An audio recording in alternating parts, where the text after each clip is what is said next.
What's going on? Move the Mouse here, back in Cities Skylines, and this time it's remastered. So if you're like me, a Cities console player, and you've had a next-gen console for a while, you've probably been wondering, waiting, hoping for this day to come. Happy to say that this day is here. Cities Skylines Remastered is out February 15th for Xbox Series S, Series X, and PlayStation 5. Now, good news right up front. If you already own the game, that is the Xbox or PlayStation version, you own this one too. So you can upgrade at any time, you just need a next-gen console to do it. Now, it is a different game, however. It is not an in-place upgrade. So achievement hunters should be happy. We're going to have all new achievements that we can get. Unfortunately, we have to unlock all the unique buildings again. And bad news, your saves don't come over. So if you were hoping to see your old builds in the new remastered engine, well, you're going to have to start from scratch. I'm probably going to start from scratch too on a couple builds. Today, though, is just a little bit of nonsense to take a look at what is part of this new remastered package. If you go buy it new, you get both games, this and the console version. And again, if you have the console version, you own this one. So no reason not to upgrade and check it out. Right from the main menu, we should talk about one thing before we dive in, and that is the map editor. So we can choose our map theme, temperate, tropical, so on, right? What do we want it to look like? We could give it a name, and then we could jump into the actual editor just to give you a quick sense for what it is capable of. Console players may not have seen any of this before, since it was only a PC feature. Essentially, the map editor gives us a completely flat square, 81 tiles of space that we can touch. We can actually build on 25 of those tiles now, more on that in a moment. But we're able to make mountains, canals, rivers, plop down all sorts of stuff, and then start a new city on it. So we don't have any capacity to share, like the workshop on Steam, unfortunately. So it looks like these are going to be just your own builds, but I am really excited to see what people can do with some of these tools in the map editor. All kinds of terrain tools, similar to what you've seen before, except there's much more variation in the size of these brushes. So you can do some pretty crazy stuff. Make some mountains, some valleys, some rivers. And the edge of the map is the water. So if we open this up all the way to the edge of the map and hit play, 3x speed, we'll actually see it start to run in. Yeah, so you can do all sorts of stuff from a terrain perspective. We can place water sources or actually change the actual sea level. So like I could grab this water and move it up and make it so that we've got two tiny islands right here, and that's about it. Or two, I guess not, one tiny island. Anyways, right? You're going to build in, of course, infrastructure, roads, define trains, boat paths, and airplane paths. And there's even some the content creator stuff if you have things like bridges and piers. All the DLC, anything you've purchased from the previous game, it all comes over. Really interested to see what people come up with some of these new creative tools. I'm going to load up a city, real basic grid, just something I've been using to mess around with some of the new mechanics. As you can see, we've got a new option here, and that is to unlock the 25 tiles. If you played the game regular, no cheats, you've got 9 tiles. 25 tiles is a cheat. It turns off your achievements. You can always turn it on later, but you can't turn it off once you turn it on. So consider that, right? If you want to unlock achievements again, do that first, then turn on some of those things later. Now, if you're new to the modded experience of cities, which, you know, effectively we're starting to see, right? We're seeing some of that get built into the game. Another thing that came along with that is the freezing load screen. So PC players should be very used to this, a load screen that doesn't go anywhere for a while and hangs and makes you wonder if it's working or not. And then all of a sudden it'll just take off and complete in about, I don't know, 3, 2, 1. Anytime now? It's working, trust me. There we go. Your experience is more like the PC version already, console players, and we haven't even loaded into the game yet. Welcome to Cities Skylines Remastered. So I've got a bit of a silly build happening. If we come way down here, there's a bit of a film grain effect happening. We can actually turn that off. Come into options. There's some new stuff that we can mess around with. Specifically, when we turn off day-night cycle in the past, that used to just make it middle of the day, bright, blinding light. Now it stays whatever time it was when you turn that off, and we can even control that now. The time of day, that is. We can choose to turn on or off display of road names, showing of road distances, and Here's some cool stuff. Automatic bulldozing. I wouldn't use it for everything like historicals and uniques that you pop down, but when I'm collapsing buildings because I want to clear them out, I'm going to bulldoze them 2 seconds later. So automatic bulldoze, that's fantastic. Really appreciate that. We've got some options for graphics as well. So we can override things like grass and water pollution colors. If you really want to make your city look apart, regardless of how polluted it is, you can hide that. Color correction wise, same as we saw with the different themes on the maps you can make in the editor, you can also change the overall color correction of your map. We can actually do that in game though, where we can see the effect. I'll show you that in a moment. And then things like depth of field, that's something new to the console side, and film grain amount. We'll go ahead and turn that off because that was actually mildly distracting, if anything. Now, if we get all the way down here on foot, I haven't really done this yet.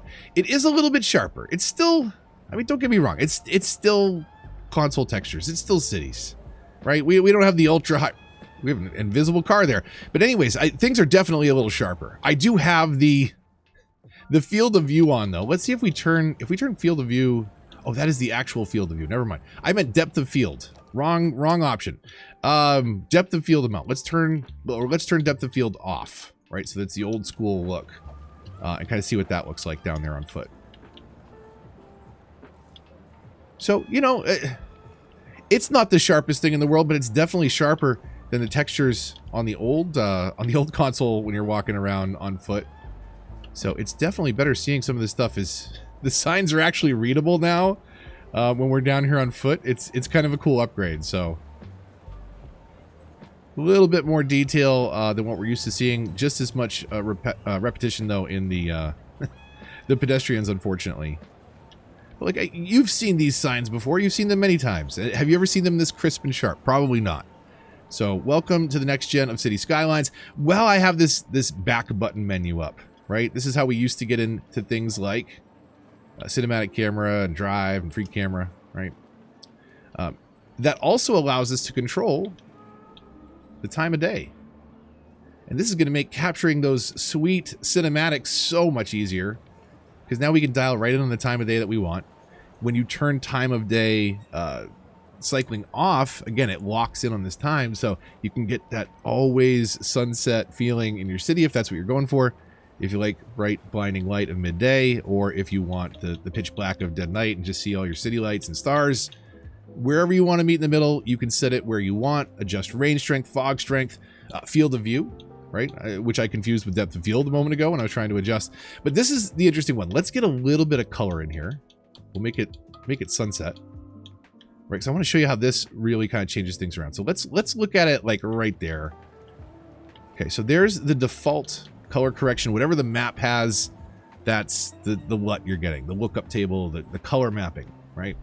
So that is sunny, north, tropical, Europe, very dark in the shadows there, right? So some cool options, right? Like, let's see what that looks like too, like in the brighter light of, say, mid-morning. You know, how does that change some of our colors and our trees and the overall look of the map? It gives you a little bit of control, like, to change things up. Apologies for the ugly city in the back. We had to start from scratch. A little diamond interchange. Do I have traffic lights on this or something? Come on, get going. Get going. Clear that intersection. Not a great design. Don't do it this way. Now, when you turn on 25 tiles, it does give you a pop-up when you're starting your city that you might run into performance issues, especially if you fill up those 25 tiles. So do keep in mind the game's still very much designed for 9 tiles, but they're letting you stretch it a little bit because there's a little bit more performance capability on the next gen consoles that the old gens could not support. Sorry, if you're on the old OG consoles and you want some 25 tiles feature, I mean, I said it was never going to come, but I didn't think a next gen version was going to come. I'm pretty sure 25 tiles is not coming to the old version. It's time to upgrade your console. It's 2023. I'm sorry. But if you want those features, you got to get a PC or a more recent console than 2011. So if we come into areas on a map with everything unlocked, right? We used to be able to unlock 9 tiles, but now we can go out another row all the way around that. And I just want to give you a little bit of perspective on that before we go back to the build and check out a couple of other key features. So that's our starting tile. That's our starting highway right there. I just want you to appreciate something here for a moment. Let's go look from the corner of the map at that little dot in the distance. That is the midpoint of our map. That's not the other corner. That's only the middle of the map, right? We can go all the way over this way now. There's a lot more buildable space. Is it 81 tiles? No. Does it make a lot of the maps that were just kind of frustrating and off limits for console players possible now? Absolutely. I think there's going to be some really cool builds coming on a console, more creative tools, more space, more things to work with. Absolutely love it. Excited to have all that room to build with, and I can't wait to see what people do with it. Now, something else that is very handy, and let me find a good way to demo this. Let's grab a building. Let's say we want to find another one of those buildings, but we don't know exactly where they're buried in the menus. We've got a nice, easy tool now coming over from PC. If we go into our inspector tool, we've got something new here called the eyedropper. If you've ever used Photoshop, you probably know where this is going. Click on the thing, and it will give you one of those things. It's already pulled out. I think we could do the same, right? I can click on a road, and now I'm ready to draw another segment of that road. You could do it with a city service building.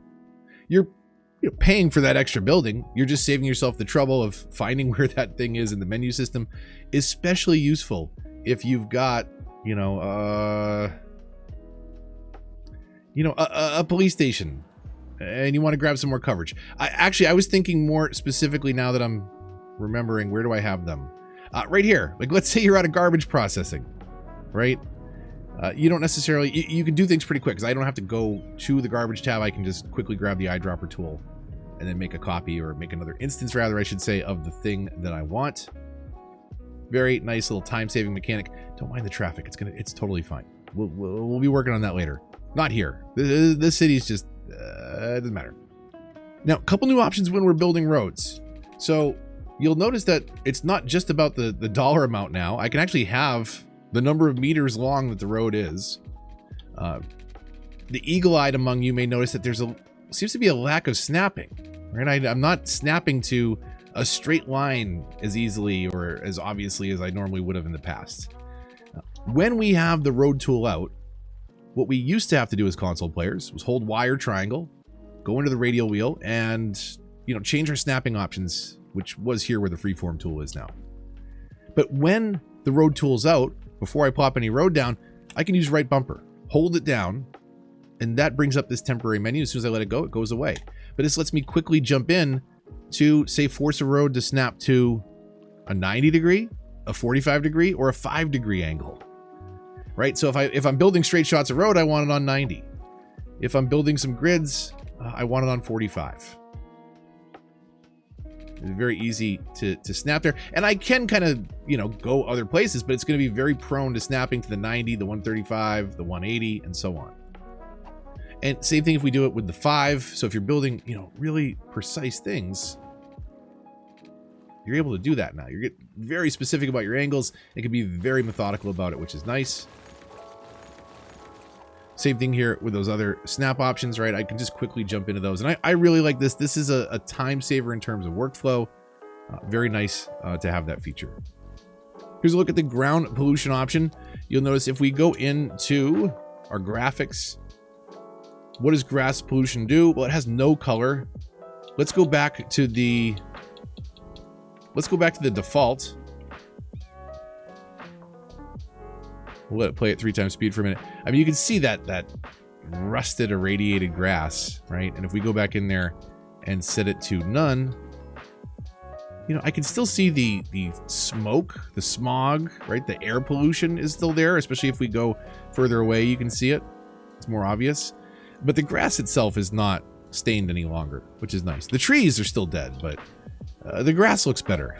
And it's the same thing that we can do again with the water as well. Turn off the water pollution or change it to a different color. Make it radioactive green if you want. Overall, it's just an improvement. There's a lot of nice add-ons, a lot of little things that have been built into the game. The 25 tiles capability is great to see. I have got to look at a couple features that aren't there yet that hopefully will be coming soon. So I'll let you know when I can.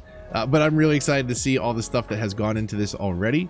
And excited to see more stuff coming down the road. Nice to see support for this game 8 years down the road. I should say 8 years since the PC version. I think it's 7 since the console. Either way, City Skylines Remastered. You already have it if you own one of the previous versions, so go check it out. Let me know what you build. There's new creative tools. There's lots more space to work with. There's overall just a better performing engine. Things are going to look a little smoother, run a little less laggy, except for the load screen. But in general, I think it's a nice upgrade. It's one that I think will spark some creativity, get some people building cities again on the console if they've taken a break for a little while. Definitely time to come back. Maybe you've been looking for a reason to upgrade your console. Now, I will say this. If you are on the fence about, do I buy a next-gen console or do I buy a PC? And the only thing I'm going to do with it is play cities. Go the PC route. It's a lot more flexible. It's a lot more capable. But it's nice to see those that are limited to a console experience, don't want to hassle with the gaming PC or the mods, have a better experience today. This is the premier way to play City Skylines, the premier city builder on consoles, arguably. Go check it out today. I don't think you'll regret it. I will be starting a new build soon. Not on this. I'm going to wait till it actually officially is released. I don't want to take any chances. Not with the build. I don't want to get a bunch of the way down the road and then have something not work. It is a beta build, but it's out soon, February 15th. I'm loving it. It's great. Hope you enjoy. Hope to see you soon right here on the channel. I do a lot of cities on console, so stick around if you're new. Check out some of the other videos, tutorials. They mostly apply. If you're here for remastered content, there'll be more of that. But the console version is a console version for the most part. It doesn't change the gameplay. It just gives us really more space to work with. Better frame rates, sharper textures, same game under the hood though. So if you like cities and you're looking for a reason to come back, maybe this is it. Let me know what you think in the comments down below. Stay tuned for more content coming soon and a brand new build. Maybe we'll live stream it. I don't know. I'm infamous for not finishing builds, so don't get your hopes up just yet. Showing edge of map fog though, I'm happy to say is better than ever since there's more of that edge of map fog now. So we've got that going for us. And that terrible intersection. Pretend that you didn't see that. Or that fire. Oh my god, okay. Perfect timing. Honestly, thank you. Thank you, game. Thank you for the giant fire in the outro and just the traffic. And like, I just built it real quick because I wanted to show the game. I didn't want it to burst into flames, Paradox!